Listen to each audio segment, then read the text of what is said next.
সমাধান। ধরি সকল ছাত্রের সেট ইউনিভার্সাল। অর্থনীতি নিয়েছে এমন ছাত্রের সেট এ ধরি, রাষ্ট্রবিজ্ঞান নিয়েছে এমন ছাত্রের সেট বি। এখন প্রশ্ন মতে দেয়া ছিল যে 25 জন ছাত্র, তাহলে নাম্বার অফ ইউনিভার্সাল 25, অর্থাৎ এটা আবার লেখা যায় number of A union B 25 জন। আবার 25 জন ছাত্রের মধ্যে অর্থনীতি নিয়েছে 12 জন, অর্থাৎ number of A equal 12। Number of B রাষ্ট্রবিজ্ঞান নিয়েছে, এটা দেয়া নাই, হোয়াট চিহ্ন দিয়েছি। তারপর number of A intersection B complement equal to 8, অর্থাৎ অর্থনীতি নিয়েছে কিন্তু রাষ্ট্রবিজ্ঞান নেয়নি, তাদের সেট 8, তাদের সংখ্যা হচ্ছে 8।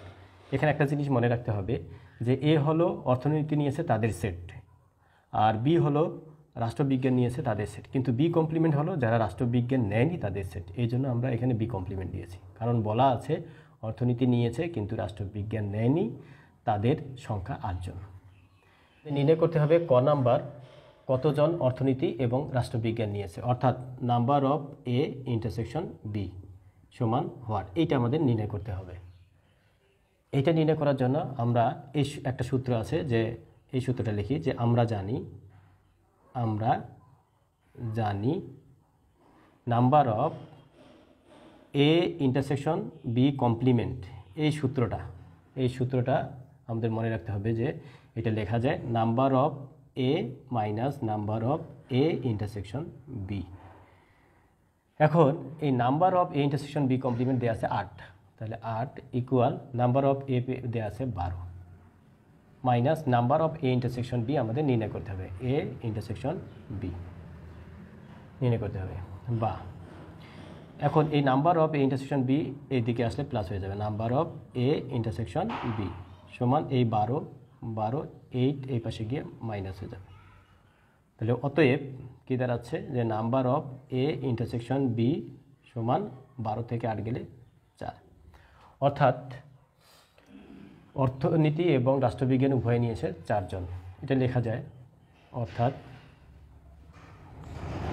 অর্থনীতি ও রাষ্ট্রবিজ্ঞান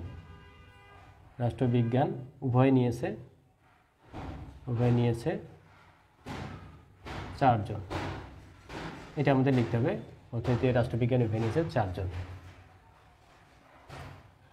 এখন খ নাম্বার আমাদের নির্ণয় করতে হবে কতজন রাষ্ট্রবিজ্ঞান নিয়েছে, অর্থাৎ বি সমান হোয়াট। খ নাম্বার নাম্বার অফ বি সমান হোয়াট, এটা আমাদের নির্ণয় করতে হবে। এটা নির্ণয় করার জন্য আমাদের লিখতে হবে যে আমরা জানি, বা এখানে number of A union B, এই সূত্রটা আমাদের মনে আছে, number of A plus number of B minus number of A intersection B.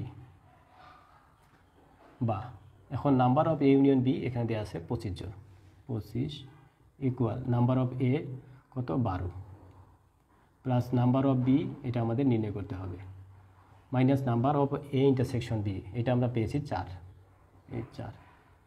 বা এখন এই 25 ইকুয়াল 12 থেকে 4 গেলে 8 প্লাস নাম্বার অফ বি। বা এই 25 এই পাশে গিয়ে মাইনাস হয়ে যাবে, ইকুয়াল নাম্বার অফ বি। বা 25 থেকে 8 গেলে কত হয় 7, 17 নাম্বার অফ বি। অতএব নাম্বার অফ বি সমান 17, অর্থাৎ রাষ্ট্রবিজ্ঞান নিয়েছে 17 জন,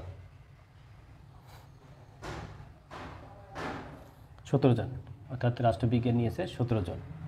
এটা আমরা পেয়ে গেলাম। এখন গ নম্বর বের করতে হবে কতজন ছাত্র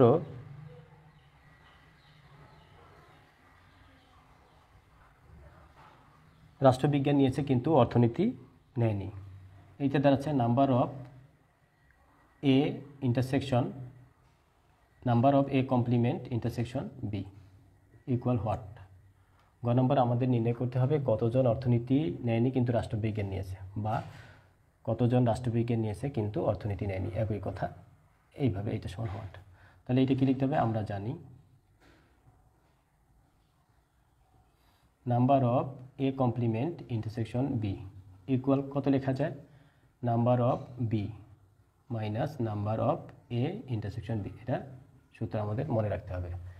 বা সমান সমান নাম্বার অফ বি আমরা পেয়েছি 17 জন, 17 minus number of A intersection B পেয়েছি 4, সমান সমান কত হলো? 17 থেকে 4 গেলে 13 জন। অতএব number of A complement intersection B সমান 13।